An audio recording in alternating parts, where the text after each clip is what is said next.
Hi అండి. ఇంట్లో ఎన్ని కూరలు ఉన్నా లేకపోయినా సరే పచ్చడి ఒకటి ఉంటే చాలండి. పచ్చడి పైన నెయ్యి వేసుకొని వేడి వేడి అన్నంలో కలుపుకొని తింటుంటే అద్దరిపోతుంది కదా. పచ్చడి అంటే ఒక ఎమోషన్ లాగా తయారైందండి మా ఇంట్లో మాత్రం. ముక్కలేందే ముద్ద దిగదు అంటారు కదా, అలా కాకుండా మా ఇంట్లో పచ్చడి లేదే ముద్ద దిగినట్టు తయారైపోయింది. కానీ పచ్చడి టేస్ట్గా చాలా బాగుంటుంది. పదని ప్రాసెస్లోకి అయితే వెళ్ళిపోదాము.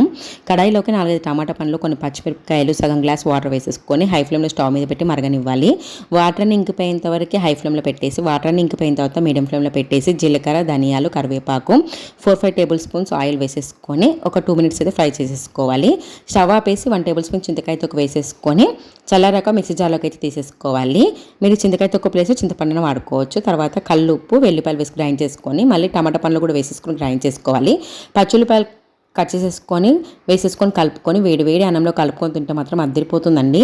మీలో ఎంతమంది ఇలా పచ్చడి చేస్తారో కామెంట్లో చెప్పండి. వీడియో నచ్చితే లైక్ చేసి సబ్స్క్రైబ్ చేసుకోండి. Thanks for watching. బాయ్.